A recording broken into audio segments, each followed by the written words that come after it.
Hey everyone, welcome to Pouring Takes. I'm Charlie Van. And I am Rayya here at beautiful Bryan Street Tavern again with the volleyball view, my favorite. Love being outside. Be sure to subscribe to all of our channels at pouringtakes.com. You can catch all of our episodes there, links to all of our socials. But today is a really, really fun day, isn't it, Charlie? I'm super excited. We are here joined by Steven Ocho Peterson, former UFC Featherweight fighter. He's a coach and now MMA promoter, martial arts promoter. Steven, thank you for joining us here. I know. I feel like this is such a long time coming. You've been such a vital part of my fighter journey. And now here we are in the next phases of our lives. Yeah, it's a full circle. So I appreciate you guys, what you do. I know Charlie, I've known him for quite some time doing the different podcasts that you've worked on, very informative. And you're like, you keep all the records in your head. You got all I keep the receipts. He's Rain Man. So yeah, it's always fun to talk to you. You're very knowledgeable on sport and beer. Oh, yeah. I appreciate it. Well, what are we drinking here? Dallas Blonde. Same here. Yeah. Cheers. Cheers. Cheers. I went with the Crown and Coke. She is a whiskey girl. $5 Crown and Downs on Mondays at Bryan Street Tavern. Couldn't help myself. Yeah, Crown gets me down, so I don't drink much dark liquor. Well, I like my meat a little cooked. What can I say? Anyway, let's get into it. Why is Ocho here with us? Well, Ocho, we're super excited because this coming Saturday in Cleburne, Texas, Triple FL Tru Grit, your promotion is going down, and we're excited to be a part of it here with Pouring Takes, so we definitely appreciate you including us. First just diving into your background as a promoter. You know, you've mentioned we've known each other for a long time, and I actually followed when you were on the amateur scene, and just to see your growth as a fighter, as a coach, and now a promoter. When you're looking at your journey that you've been on, was promotion always something in the back of your mind? Absolutely. I like to do each thing that's involved with everything I do, really. I like to be knowledgeable and experienced. Promotion was something when I was a fighter, I was like, man, this show, I could do it better. But you got to know the ins and outs and whatnot. Just taking notes throughout my career, I've seen how the lower level promotions do it, how the higher promotions do it, and then how the UFC, the top promotion, does it. And just taking little notes and seeing how they do it, it's a blueprint. And it's not it's easier said than done, but I think it just takes passion. So I did the fighting side, I do the coaching side. Promotion is just a natural progression. What makes your promotion different than the local ones around here? My promotion is different because, one, it's owned by a fighter that really invested in teaching the fighters how to promote themselves. Because you get paid to fight, but not really. You're getting paid to entertain people, and you need to really stand out from the other fighters. And if all the fighters really promoted themselves, they're going to make more money, the promotion is going to make more money, and everybody's just going to grow together. Whereas, a lot of these promotions, they just use the fighters. They don't really promote them. They don't want them to stand out. They want to take the highlights and make all the money, pay the fighters scraps. So, I want the fighters to have a take of what they bring in. And, the more money they make, the more money I make, and the better it is for everybody. Sounds like you're taking a page out of WWE, like creating personas, not just athletes, and I think that's a really cool thing. Yeah, and I'm also able to share their stories, get the fans to identify with the fighters, and when you can relate to a competitor, then you actually are invested in what happens when they fight. Like win, lose, or draw, if you know their story, you still care about that person. And when the fans are invested that way, it makes the fight so much more epic because everybody's involved, everybody's in tune with what's going on, and that energy, it's palpable. You can feel it in the air, and it makes the fighters give a lot more heart. Yeah, I agree with you. Like being at Fortis MMA, getting to know you, your story, and then the rest of your teammates' stories. Then watching y'all fight, whether it was on TV or live, was like 9 out of 10 times the most nerve-wracking feeling and anxiety ever. So I love that you're building that into your promotion. You've also been, through your career too, on the media side as well. I mean, you've hosted your own show. You've done plethora of interviews. What is for these guys and girls starting out, what's your biggest advice on that? Because media is also, and obviously creating that persona is being comfortable in front of a camera, no matter the size of the outlet. So is there any specific advice that helped you in the beginning that you give them? Yeah, at the beginning, you got to do everything you can with media to get that experience and get your name out there. Once you get some momentum going, then kind of be picky about who you're doing interviews with. So there's two sides to that. If you're early to the sport and you don't really have a name, yeah, do the podcast that the kid from whatever country is just starting his first podcast and he knows who you are. Like, do those podcasts. But once time it starts getting booked up and your name is already well known, then be picky of who you do a podcast with, because a lot of guys, they have a podcast and they might not do the research and they hop on and they just ask super organic questions, and then you're sitting there feeling awkward, and it's like, okay, now I have a real shitty interview, and that can then be used against me. So choose your words wisely when you're on the camera, but prepare yourself for those moments so that the words come out correctly. Well, and also, I feel too, especially, and this kind of ties into that, we have so much of that gotcha, right? And sometimes it's out of emotion, nerves. Was there a moment in your career where, whether it was the beginning, maybe even in UFC, where you, because of your experience, you took notice of that, and you're like, all right, I kind of have to switch this a little bit just to kind of save, this interview? Yeah. The promoters ask super organic questions like, how did that make you feel, when they know it's going to make you feel, I'm fucking pissed. You know what I mean? And then how did losing feel? Clip, yeah. They take that clip, and whether you make no sense and sound like an idiot, they're going to take that clip and it's clickbait.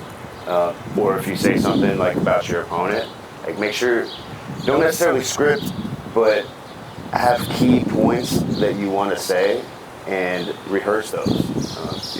If you want to make a tag, follow me at Ocho08. You can follow the F3L at F3 League, like stuff like that. You got it written down, and it's like, okay, you say it a few times while you're driving, while you're leading up to the interview, and have notes for your sponsors, all that stuff. You got to somewhat script these things, otherwise you're gonna go out there and fumble your words when you're on camera, and then it just doesn't look too good for you as a entertainer. Yeah, especially now with social media and TikTok, everything's a clip. So yeah, exactly. It can work for you, it can work against you. Well, going into this weekend's competition, it is, it focuses on martial arts, also focuses on music as well. Talk about the importance of having both those elements, and how have martial arts and music shaped your life, because I've seen you've been on both sides. And you've always had an interesting walkout. You've had a variety, so. That's just an interesting walkout, he just dropped a song. I know, so talk about that, how both have impacted. There's so much to talk about. It's too bad we don't have all day. But, yeah. So when I walk out, it's just me and I get my music, right? I always wanted to have the rappers walking me out. Eminem, I want to walk out to one of his songs, Patiently Waiting, all that stuff. How epic would that be? But in a lot of these leagues, most of these leagues, you don't get that. Even the UFC, you only get that if you're Israel Adesanya. I don't think I've seen one where you get a rehearsed, scripted walkout, besides the one where he did the little ninja shit with the hats and all that. But I've been really interested in that, and in the music industry, these artists all have really significant stories. There's a reason why they're so renowned for their art, right? The words they say help people relate. Mm-hmm. So if a song goes viral, it's either super fucking stupid or it's really deep. And the deep songs make people relate on a deeper level to where they feel like, oh, this guy's singing about me. And I feel like that with a lot of the artists I work with. It's like they start rapping or they start singing. It's like, man, how'd you know? Yeah. You know what I mean? So you can really relate with these people. And so that's gotten me really involved in the music industry with my production, Ocho TV, OchoTV.net. We're building documentaries or episodes, docu-series for different artists from different walks of life, and how they all can potentially have the same story in a nutshell, because we all go through trials and tribulation, but these guys, specific guys that I'm working with, made the best out of what they got, and now they're stars for it. So kind of just sharing that. And obviously you need music if you're doing episodes and TV, so they go hand in hand. And then you add that to the events. What other promotion has musicians perform live for the intermission? I know, the that's intermission awesome. is like everybody go take a piss, go drink, and then everybody's just standing around. What's going on? There's no entertainment going on. So there should always be entertainment going on, whether they want to pay attention and engage or not. There should always be something going on the screen or on the stage. No, I love how cross-functional that is with like layering. All right, so this performer is going to perform here, but we're also going to sell his t-shirts. We're going to sell his songs. All my fighters are going to walk out to that song. We're going to do TV episodes with the song featured. Like, I think that is just so cool, and I'm kind of surprised that the UFC doesn't do that. I think WWE does that. WWE does a lot of like cross-selling with their music. Like all of the different wrestlers have theme songs that play, and it's their song. And at WrestleMania, I saw it was my first time watching WrestleMania. That's why it's fresh in my head. I saw all of the like big stars had their bands with them playing their walkout song live as they came in. And I'm like, it's such a missed opportunity in our world in MMA. Like it's so cool. And you know why I think that is? It's because when a fighter stands out, then they become too big, and they're getting too much of the pot. So you keep the fighters down. The fighters are a dime a dozen. Every once in a while you get a Conor McGregor, but then they get too big for their britches, and now they're demanding so much money to fight. It's like, well, was it worth all the the inconvenience? Is he really making that much when you're splitting it half and half with them? I prefer to build stars that way. And then if all the fighters are a star, like the WWE, then you're making all the money. We're all making more money. Yeah, everybody's winning. Yeah, rising tide floats all ships. Charlie, if you were to fight or wrestle, what would be your walkout song? Sabotage has always been my go-to Beastie Boys. When I was doing Golden Gloves, that's what I trained to all the time. That and Rock Box by Run DMC, because I was Roy Jones, and I was a big fan of Roy Jones Jr., so that was his walkout. So it was usually a cross between those two. So nice. Yeah, mine would be If Licks Could Kill by Heart. Keeping it classic, Thank though. you! I do like hearing the classics, though. Like, I mean, as much modern day, which is nothing wrong with, but I feel like I've always seen fighting as a way that pays tribute to some of those classic artists too. Keeps them going, definitely reintroduces to the crowd. To the young guys. Yeah. I think it's very marketable to have a theme song, walk out to it every time. Like the crowd knows what you're gonna walk out to. But I always, I've never walked out to the same song twice. That's true. When I walk out, I want to feel how the energy that is going on in my life in that moment. So about a week or two out from the fight, I choose my song based off how my life is going, and it's always something that's going to get me in the state of mind, but I want to be right here, right now, and the song kind of draws me into that moment, whereas if I have the theme song, it's like, okay, it's just another dance. You know what I'm saying? I see what you mean. Were you ever, oh, sorry, go right. No, I would say definitely know what you mean. Go. Hey, we were talking about this on last week's episode about superstitions, and there was always a superstition for a while. I don't know if you remember this, like Thunderstruck by AC/DC. Anyone who walked out to it, unfortunately, took a L that night. Were you ever into superstitions at all, or just like, it's not real? What you believe ends up manifesting. So if you really believe in the superstitions, then it's likely that that's going to continue its role. But the Drake curse was broken this weekend. So enough people didn't believe. Enough people believed that Pierre was going to win. Yeah. And he got the knockout. Whereas, if people believe so much in that superstition, then said there's no way that that's going to go away. If you don't know about the Drake superstition, poor Drake, he's just trying. He's trying to support argument. Drake is so polarizing as a rapper that people either love him or hate him. So anything. Not a rapper. Okay, fine. I'm not a Drake As an fan girl. artist, As you can he's, tell, I'm not. pretty large. But I'm saying people really feel the love for Drake or they fucking hate the guy. And so anything that he does is magnified times 100. So that's where if the he Drake bets curse on came you, from. then you're likely to lose, right? But That's look at the the trend. numbers statistically. Yeah. Like, he actually bets on a lot of favorites because he's such a chicken shit. The first couple times, yeah, It's a lot he of took the money he's betting, underdog. Yeah, first couple times definitely took the underdog lost, and then he started betting towards the favorite. Like, I could trend this out for you guys, I really could, but I'm not a Drake fangirl, so I won't. Well, you're talking about different songs walk out. I was listening when Erin Blanchfield recently fought, and she's kept the same song since her early days, Remember the Name by Fort Minor, great song. So there are those that also in that way, they're like, I don't want to change. Anderson Silva always walked out to Ain't No Sunshine, Run DMC, DMX, and then Chuck Liddell for the longest also is DMX, but one time against Rich Franklin, he came out to Eminem's song. So How do you remember these things? I know I don't remember a lot of things. That's the one thing. When you're glued to it, but I think those are fun, interesting things. But like you said, if it's What song did manifest- I walk out to when I fought Manny Vasquez? And LFC. Was that an Allen? Or was that here Bomb at the Factory? Bomb Factory. See, I remember you came out to Eminem in your UFC debut because we were also texting about this. So. I always felt like you always walked out to Eminem. No, But you not didn't. every time. And Matt Brissett, you came out to, didn't you come out to Disturb during that? Yeah. See, the Manny, I wasn't at My Manny's life, fight. man. I wasn't at the. That's probably why. Yeah. Otherwise. I was actually at that fight, and I don't remember. But we know why I don't remember. It's a drinking show. It happens. It's always a good time, and then when you're the main event, everybody's always pretty blitzed by the time you get in there.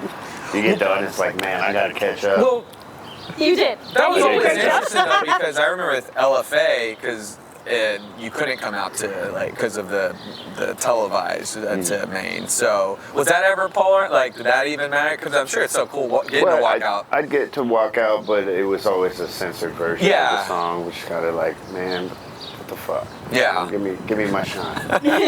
Or you can have a Mike Perry session where he came out, he's supposed to come out to the Halo theme song, and they played Halo by Rihanna. And he's like, is this Halo? All They did right. that to Macy too. Like, she picked a remixed Beethoven song, and they played the actual Beethoven.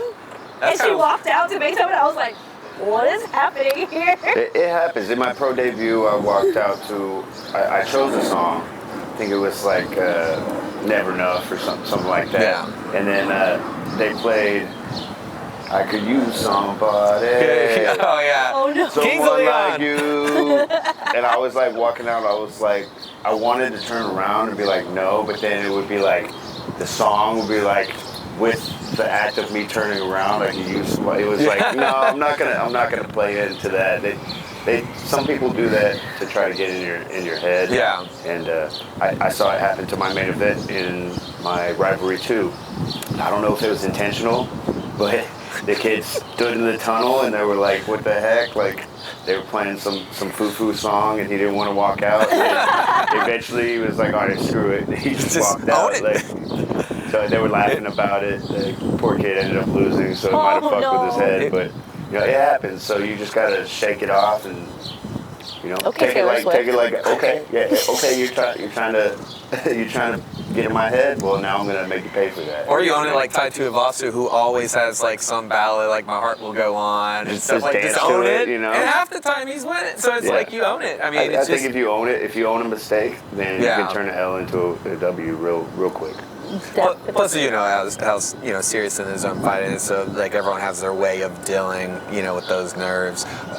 With these amateurs this weekend, the best advice for them, some of them, this is their first chance to be in front of a crowd, getting to compete. I mean, how did you always like mask those nerves? And if there is any advice that you can give, I mean, everybody's different, right? But I would deny them.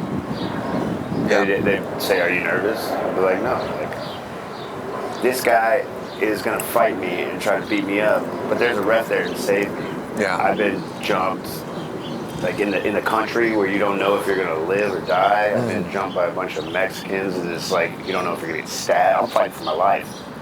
When I fight in the cage, I am fighting for my life in the mindset, but you know there's a ref that's going to save you before you die. So I was never like scared for my safety. It was more, I was anxious and nervous to lose. I didn't want to lose, but I was never scared in there. It was like, man, I'm getting to do this and the crowd's watching, like, it's a dream come true. I will say, as like a spectator and someone who's watched a lot of your fights, I always felt like you were your best self in the cage. Like you just were in that vibe always. I believe and that. you put on a show, and it didn't matter how bad you got hit, didn't matter, you never dropped, ever. Yeah, I just don't give a fuck in there, you know. No, that was your thing. I'm in my element. That is, I didn't understand why you went by Man of Steel until I saw you fight. Yeah, the Man of Steel was manufactured. You know, the Ocho was made by the people, and the Man of Steel was made by hardened. He was hardened Ocho, where nothing could break me. You know, Ocho was beaten up so many times, and I think it was my personal life and the downfalls and tribulations I went through with my marriage and outside of fighting, where the Man of Steel was really made, because it was like, man, you can bust my skin, you can break my skin, but you can't break my spirit. Which is, you know, the great recipe, right? Do we want another round? Our buddy Zach is here. Absolutely. Yeah, another one. We'll do one more. I've been savoring it, so I can wait for the next one. Do you want a shot of Fireball? I'll take a shot of Casamigos. Blanco. Oh yeah, that's right. No dark liquors. No dark liquor for me. No, we're good. We're good right now. Thank you. You don't want me getting in a fight in the parking lot. I learned that when I was young. No dark liquor and no vodka. Vodka turned me bright red.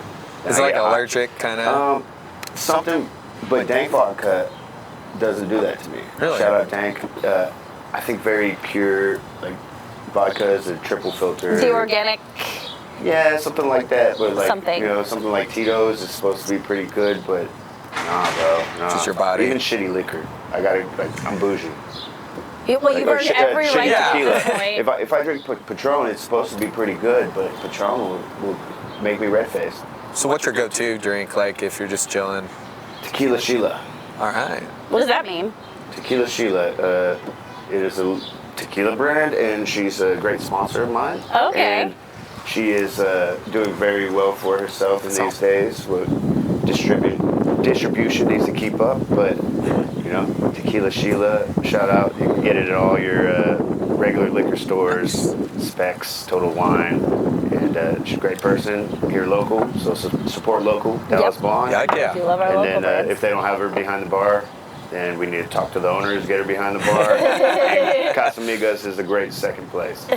So is that one, like, you love to just have on the rocks? Or you like to mix a little bit? Like, I like it with pineapple. okay, awesome. I hear mean- that's a very common combination, tequila pineapple. The ladies love it. Yeah. Ladies, guys love it. I've seen more dudes drink tequila pineapple than women. Some things just go over. Like, face. Oh, I got it. I do like some good tequila though. Like, and especially Well, it you makes can me just like a have it. happy. Yeah. I don't get too like I don't know if it's my liver's really good or my brain is just like I'll get loose, but I don't ever get too fucking wasted. Like, Yeah. I try to maintain my machine. Yeah. My machine.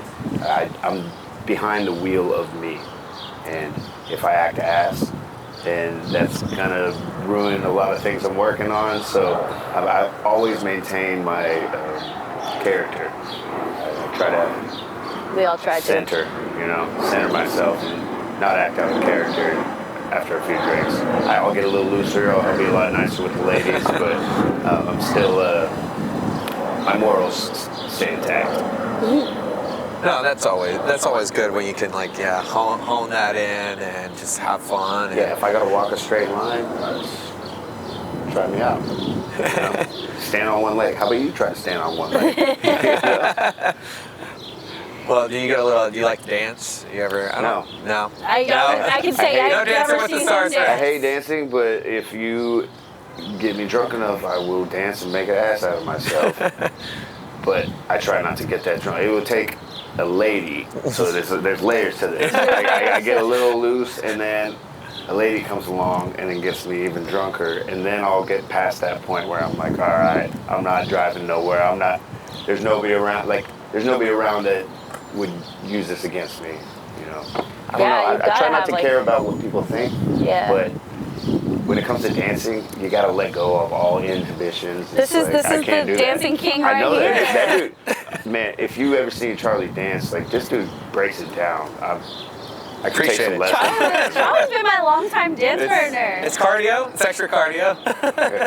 Charlie and I, with salsa and swing dance, we used to do all the things. Well, so like, a lot of people don't realize, like, Bruce Lee, like, you know, would competitively do cha-cha and, like, well, even we know, Sebastian Anthony Darius, he loves to dance, and so it's just that extra rhythm and footwork, and the footwork too helping. It does come into play in fighting, but when I'm doing my fighting footwork, like when I'm dancing, it's like, okay, I just like move like I'm fighting, but then like more like loose, and then I find myself. But I think dancing and fighting have a very similar rhythm.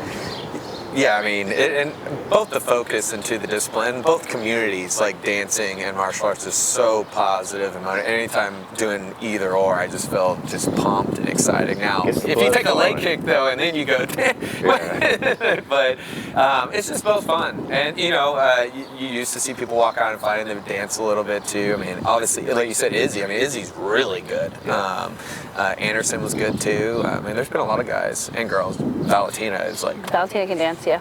I love this also with her, just because I know she's like pretty high level, I think, or like experienced. So I just love that the worlds combine. So. Will there be dancing at Tru Grit? There will be dancing at Tru Grit. All right. It's a honky tonk, ladies and gentlemen. Oh, there you go. We got all kinds. It's a cowboy theme. So, it's 420, but it's kid friendly until the sun goes down. When the sun goes down, all bets are off. 7-ish? 7:30, about 7:30. We'll have an announcement that... Please take your children home. Get the kids out of here. Yeah. And then there's 8 o'clock.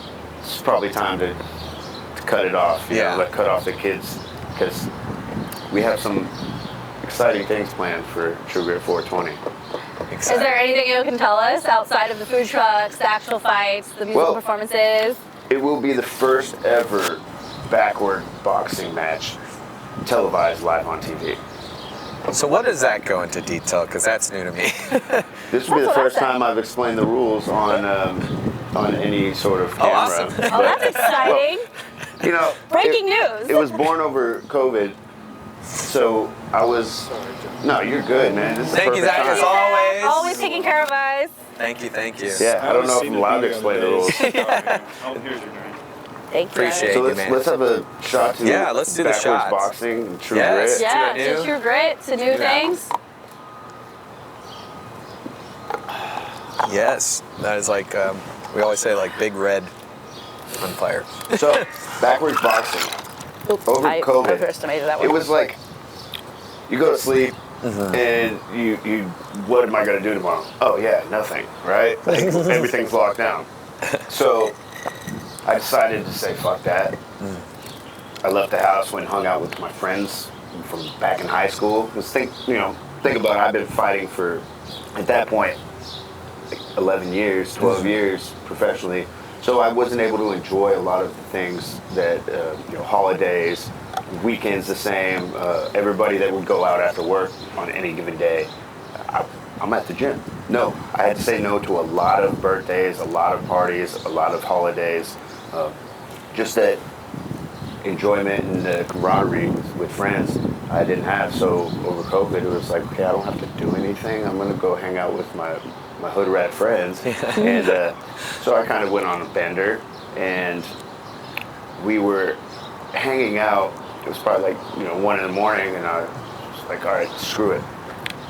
Ladies and gentlemen, introduced for the first time ever in the history of mankind, backwards boxing.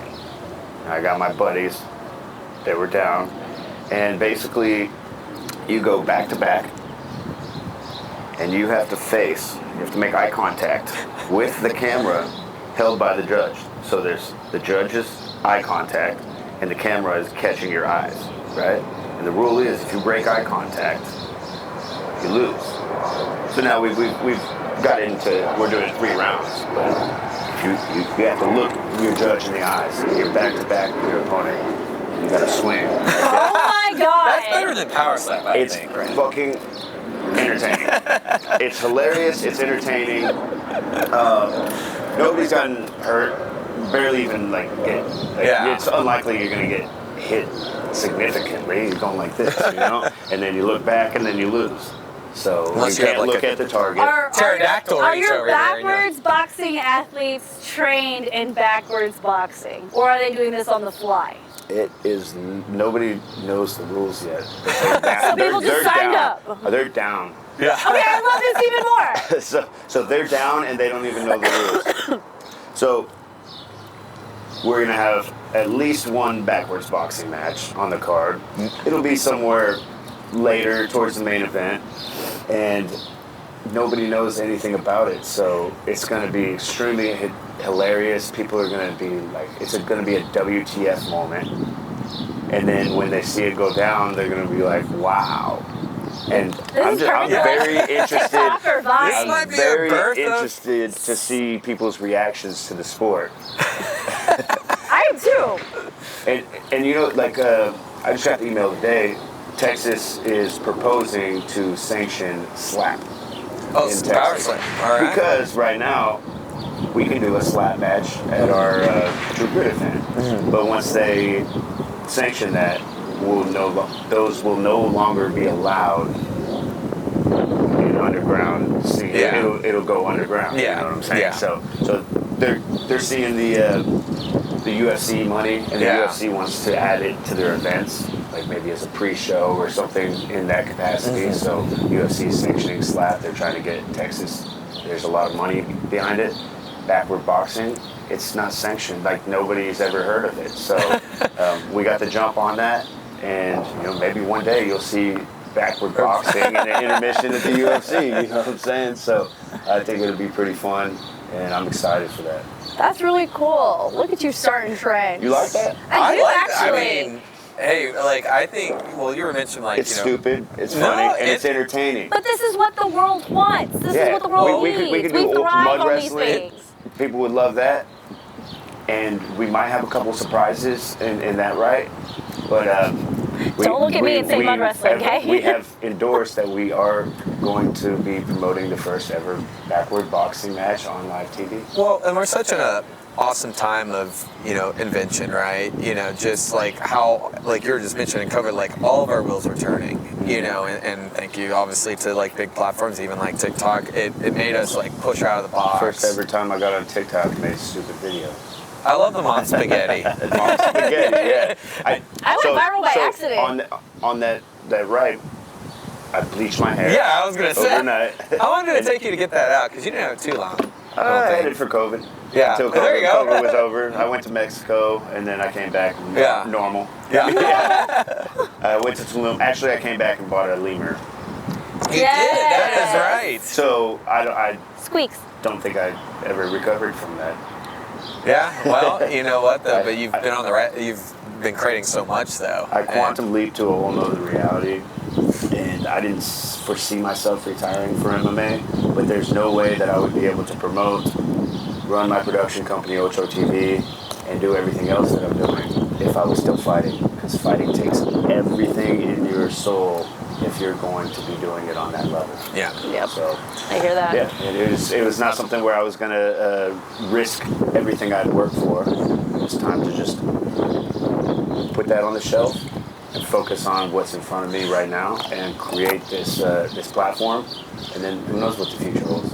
Well, it seems like the competition bug, though, is still in your soul, and this coming weekend we're getting to see you against Major Dodge, a guy we've known for quite some time, and I've known Major through the film scene here. By the way, Bomb City, still always a great movie. Bomb City is an amazing movie if you like competition, jocks, emos, or goth. True story, too. It's a true story, Yeah. and it's very true to a lot of different cities. A lot of people can relate to that story. It's very thought-provoking. See, when y'all said Bomb City, I went somewhere else. When you watch the movie, you'll walk away from that movie like, wow, I feel some type of way about what went down, and it is a true story. So, yeah, I encourage you to go watch Bomb City. Like, you've got goosebumps thinking about it. And check out The Actor. Yes, just ran a movie congratulations, with man. The Actor. It's on Apple Vudu right and now. Apple TV right now. It will be on Amazon. We're not sure exactly how the rights work on that, but it's supposed to launch on all platforms. So Can we see more acting roles from you coming up? Or, I know you've done some stuff before, I was gonna but say, I think you like acting. Yeah, but that was my first motion picture. yeah. So that was my first paid, like, not significant, but like SAG or industry film, Yeah. IMDb type film that I've done. And I don't know if you know what that is. Yeah, I understand. But yeah, I'm working on a couple more. Rear Naked Choke with Major Dodge. We'll be filming that over the summer, and I've been training Major for his role. I'm doing the fight choreography, and we kind of we butt heads a little bit, and dude thinks he can take me down, so I was like, no, you got to do a submission grappling match with me at my show.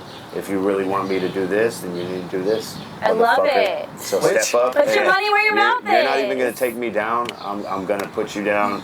I'm going to have my way with you in there. And that's just Again, my head went somewhere else. Which is Of course it would. You know me. Where's your head go? Which Major, he Wouldn't you did like to have know? that collegiate, wrestling background, so that's got to be exciting. You've worked around and trained with so many collegiate wrestlers, and just, see him taking the chance to, come out from the film. So, And, he's already has his excuse set and ready. He's 45 years old. The man's 45 years old. These boys and their excuses. He's already coming up with excuses, so you're beating your head, motherfucker. well, can I ask you something I about don't even have to beat you. I just got to show up. I feel like we need to post this clip. You want to cut a promo right now? I just did. Can I ask you something about the jiu-jitsu side? Because I am super stoked how the last several years has been for competitive jiu-jitsu, what Fury's doing, what ONE FC's doing, what we've seen just overall on UFC Fight Pass. What is your take on the future of BJJ competition on the mainstream level? It's more submission grappling. Yeah. BJJ, IBJJF kind of took over that and not sanctioned it, but they're kind of the mob on that. They're the sanctioning body that legitimized it, but they do a lot of things that are, it's a moneymaker. It's a money machine. You get the kids in there, you have freaking foo-foo set of rules, and liability goes down, so the cost goes down, because liability is the main issue. If you allow heel hooks for white belts, everybody's going to get their fucking knees ripped, and you're going to have lawsuits left and right. You're going to have bills. If you have insurance, then you're going to have deductibles left and right. Your policy is going to go up. So you make the rules foo-foo. Nobody gets hurt. Everybody signs up. You got fairies and gremlins signing up under the same rule set that you're not allowed to hurt each other. But I like the fight. I like submission grappling, so I call it submission grappling. It's a BJJ super fight is what they call it on the mainstream, but it's submission grappling. It's submission wrestling. You can call it catch wrestling. You can call it whatever the fuck you want. We're locked in a cage. We're not allowed to hit each other, but we're trying to strangle each other and mangle each other. And at the end of the day, that's closer to a fight than a BJJ match. People call their IBJJF matches fights. Get the fuck out of here, man. You're not even allowed to slam each other. You elevate on the takedown, and you're going to get... God, I hate it when they tell you you can't get slammed. Yeah. We allow slams. We allow heel hooks. There will be specific matches or fights with select rule set.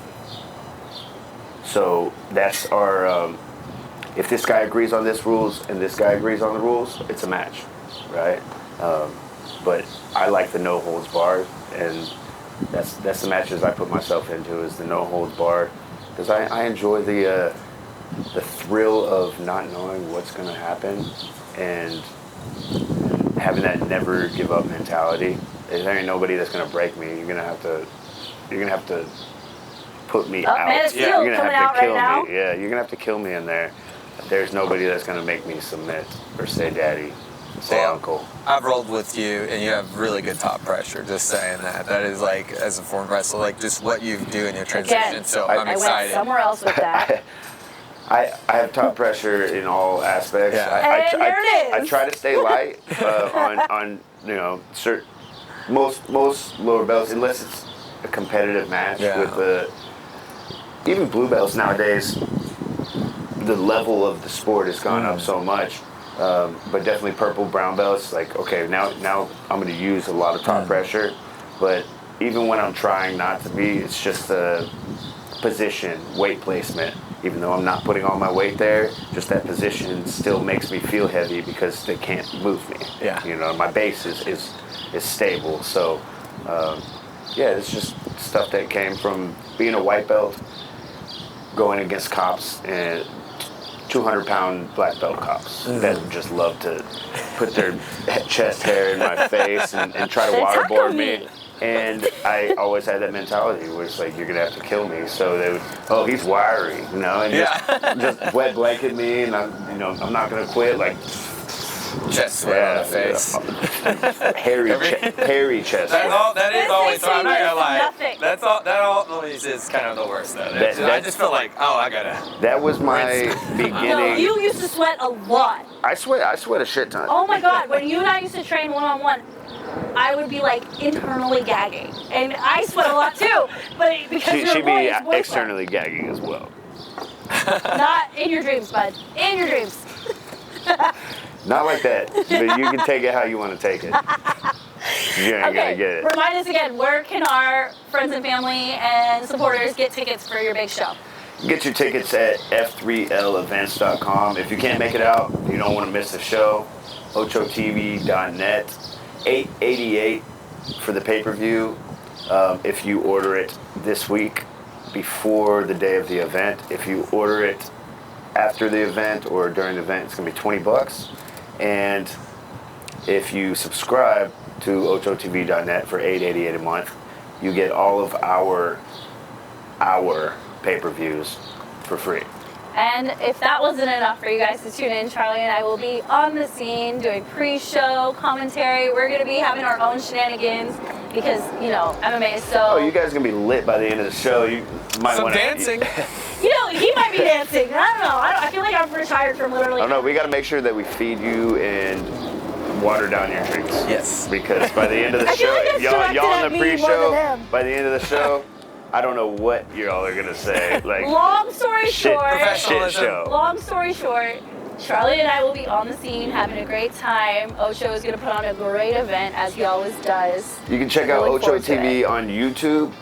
They're gonna be doing, whatever you guys do before, for the daytime festivities. At 4 o'clock, we have our pre-show on ochotv.net, and then 5 o'clock pay-per-view on the dot. Yeah, we're looking forward to it. We've been counting down to this. We really appreciate you letting us in your world, letting us Cheers do our again, man. thing. Thank you you so much for being so supportive, top to bottom.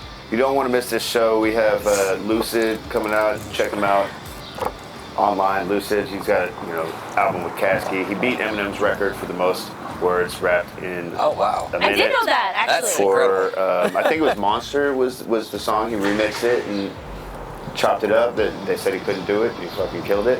And Raphael Brooks, he's a young guy coming up. And then Cade Smith, I don't even like country. This guy sat down in my studio, started singing, and I was like, you're gonna be fucking famous. I'm here for it. I'm a country girl. He has his first album coming out. It's actually an EP on the 19th. So look for that on all platforms, Spotify, Apple, iTunes. You can pre-save it. Go to the link in our bio at Ocho8 or at Ocho TV, and you can pre-save that. It's fucking good. You don't want to miss it. All right, before we let you go, because I know you've got class tonight, Yeah, we've got about 30 minutes 30 minutes. before you have to be there. And I know Right the down gym the is street. literally I'm 5 minutes gonna away. run so I break a sweat. I'm so sorry to your class in advance. Anyway. Oh, it's gonna be the best class I've ever taught. Are you sure? Death by burpees? By Well, Rayya? actually, Death by Burpees is already in the plan for the warm-up and the cool-down, because we have an event this weekend, and Yep, I it's figured. Monday. I know we're, you. We're gonna, I know we're gonna And Anytime there Mash was a that gas. smoker. It's time to redline, motherfucker. Anytime there was a smoker, it was death by burpees. The multiple times a Monday, week. the Monday before. You're the reason I had abs. Anyway, different conversation for a different day. Ayo. My All son right. says that, by the way. Ayo. Hey, yo. Okay, Yeah. Gen Z, or is he blood. alpha? See, I'm learning all these new words. Like, I didn't know Oh, what no, a he Riz calls me a was. boomer. Have you heard of I'm not even a Riz? Like, boomer. I've never heard of Riz. I learned Ocho's that. got Riz. I've never heard of what that I is. got swag. Yeah. He got swag, but you got Riz. I don't know what Riz is. Riz is your is swag, is your Okay. attitude, but is what the Gen See. Zers call. They Okay. say you're edging, That's you're how- edging me Oh, now. You're edging me God. with this lingo. Yeah. Sure. Anyway, there was a massive pay-per-view card this past weekend. UFC 300 finally took place. Top to bottom, one of the best cards in terms of fighters that were chosen. Tell me, what was your favorite fight of the night? I wish I could have watched more of the fights. Really? So long story short, I set up Pong's ring. Pong had a great Muay Thai Thai festival. Oh, yes. Yes, I and we actually had heard a about this. couple people compete. I set up his ring, and then I had to tear it down before they closed. So I tore it down, brought it back to his gym, then went to a local spot, watched the Gaethje fight. It's Get okay. you. It's okay if you say that was the best fight. That was the best fight. That was crazy. And I watched the next two. I mean, the three that I got to catch were freaking incredible. Phenomenal, yeah. I mean, UFC 300, you're fighting for 300 grand. I know, that's crazy. Max, want to know it's 600, by the way? It's crazy. Like, everybody's competing for a bigger prize, and Everybody fucking brought it. you get more out of the fighters when there's more hype behind it. Exactly. So, Well, you mentioned Rayya earlier. You know, we were talking about Drake, but I mean, you know, I feel like he's on this redemption tour. He beat Yuri, who beat Glover, now Jamal. And there was still some doubt against Rayya. They thought, you know, Jamal's very athletic, right? I mean, did he get the knockout bonus? I don't know if he got the knockout. He I think should've it got went the to knockout Matt. bonus. Yeah, I think. Well, what's crazy is when he got kicked in the cup, he's like, no. Oh, to her, Dean. yeah, He just- that's right, Max. Yeah. Well, it's performance now. Yeah, so, performance, yeah, yeah. So I have something to touch on that. Yeah. I feel like maybe or maybe not, it was on purpose to kick him in the nuts, but Jamal let his guard down once he got that stop, and then it was a oh shit moment, I gotta keep going, and then he got slept. So I think that had a lot to do with it, where Herb Dean said, stop. Yeah. And then he said no. Maybe Herb should have looked him in the eyes and, you know, restarted it like that, but he backed off, and nor here nor there, like, he did what he did, but I think that moment played a part in how it went down. So him waving off Herb Dean was a fucking gangster move, and I believe that got into Jamal's head and ended up being the demise. For me, I enjoyed watching the girls bang, obviously. Of course you did. I enjoyed She's seeing... been doing all that. I do it one time. So I enjoyed seeing Kayla Harrison's debut against Holly Holm. Great as advertisement. For me, the big fight was the strawweight battle between Weili and Jan. And as a coach and as a fighter, I gotta know, after that first round, I'm convinced Jan was slept. Like, she was out. She was taking smelling salts between rounds. Oh man. How do you, like, were you okay with her nine out of putting her 10 back out there? times, 9 out of 10 times, the ref waves it off when she stumbles. Because I was talking about it live when it happened. Yeah, of course you were. So when you get choked out, your brain does no oxygen, and then every time your heart beats, your brain gets some blood, some oxygen. So this little twitch, that's every time your heart beats. I got choked out one time, I believe you were there, by one of my students. I told her to choke me out. I was in the because building, I wanted her to stop, like, going hard and let go and hard and let go. I wanted her to, all right, choke me out, like, try to choke me out. You wanted her to and feel then, what it was and like. then I tapped, and Yeah. then she was still stuck on choke me out. So I've been there too. so then I woke up on my face, and I was trying to get up, and I kept falling back on my face. She was traumatized, And that by was the way. every time, because I was, it was but pretty it is a traumatic. traumatizing I woke moment. up like, where am I? Am I in trouble? Like, whoa, I'm at the gym. I'm a coach. Like, am I in trouble? Did I? I just black out? Like, am I on drugs? What am I on today? Like, what is going on? So super confused. But as you're trying to come back to, you waver. Your body just loses. It's trying to reset. So every time your heart beats, the blood's going to your brain. Gotcha, so okay. it doesn't have enough flow yet. So you could see that when she got released from that choke. She goes here, and then she gets up, and then but if she would have fallen, it would have been over. But the fact that she caught herself? Caught herself and then walked away. So it was debatable whether it should have been stopped, but I believe in that moment, you give the fighter the benefit of the doubt and you let them fight and die on their shield rather than stepping in prematurely, because I can respect that. the fighter fought enough to go to the bell and was not unconscious and did not fall. She wavered a couple times, like I described, Yeah. but she didn't fall, so therefore she was still conscious. There was low oxygen in the brain, but she wasn't unconscious. Fair enough. I just, for me, I know, like, you know, the blood. If I'm that fucking fighter, I'm fucking tripping. I'm like, no, fuck that. I wasn't out. Yeah, the fire. I'm just Yeah, saying from a coaching perspective, the fact that his finger was literally up her nose trying to wake her up. Oh, he was was a little probably giving her some smelling salts. No, it's salts. no adrenaline. There's like a name. Adrenaline, especially in Vegas. It's legal in some states, most states, for fighters to have adrenaline in between fights. Okay. It's on the swabs, the cotton swabs, to stop the bleeding in their nose. Oh, okay. So you can have adrenaline swabs, and they pull them out and they stick them up your nose, and the fighter doesn't even notice it. It stops the bleeding, and You know better than I do. I don't know as far as the rush, but I'm sure they used them on me once or twice. Well, what would you like to see, we were talking about Gaethje and Holloway, you competed at featherweight. What do you think about Holloway's next move? Should it be Ilya? I mean, he could make a case to run, for you have Islam now and Dustin Poirier in June. I mean, he just beat the guy that beat Dustin, so what would you do if you were playing matchmaker for him? Yeah. I mean, he's the fucking dude and he's talking shit. Fucking, let's go. Max, I think Max is the type of dude where if you come at him, he's going to put you down. When he fought Volk hit and move and, beat him to the punch. So he's a fucking dog. You give him another dog, that's when you get a war. And that's what happened with Gaethje. It's unfortunate that he got a couple of eye pokes in there.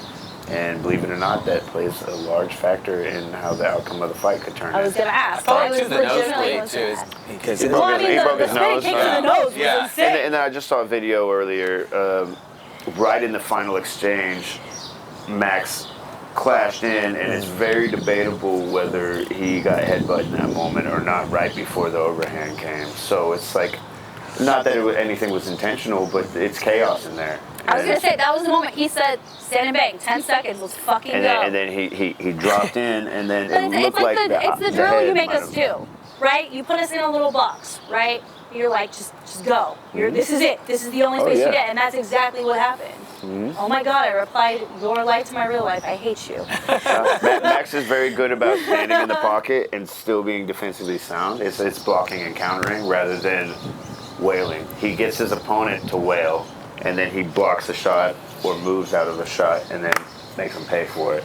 And I think it's beautiful how he baited his opponent into that final exchange.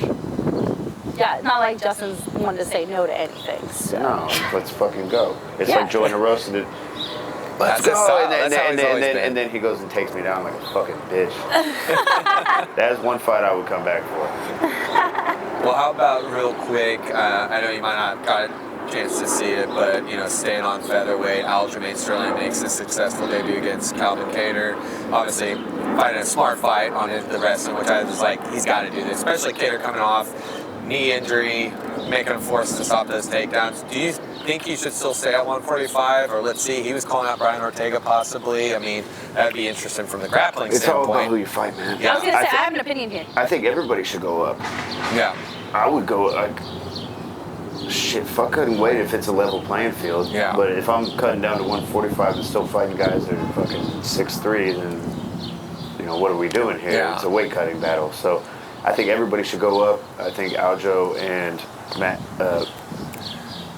Brian Ortega, I think that's a great fight. I would watch that in a heartbeat. I'm not going to talk shit about nobody, but I think Ocho has the skill set I know why you're saying the to things you're beat saying. Ortega. And, you know. I'm going to say I'll this say that. about Aljo moving up to 145. I think, yes, it was for a different landscape, a different challenge, but he wants his best friend to go against Sugar Sean O'Malley. He wants Merab to live his best life and do his thing. Those two are so close. They're basically brothers. It makes sense that he moved out of the way to make space for Well, him. he cuts a tremendous amount of weight too. I think one time he got up to like 170, was cut down 135. I mean, that's a lot. And as you know, yeah. Yeah, you're like this bitch. But you know, as moving up from 135, how good you felt. Oh my God, Yeah, your really cuts to good. 135 stressed me And then out. 145 became a problem just because of the damage I did from 10 years of cutting to 135. So you cutting all that weight, it taxes your body to where you're not able to your hormones, your body composition, it changes, and it'll fuck you up. It'll make your estrogen levels go up, your cortisol levels go up, testosterone goes down. So we stop cutting that weight, it'll bring it back up, and then now trying to cut that weight like to even a higher level, it's not going to work.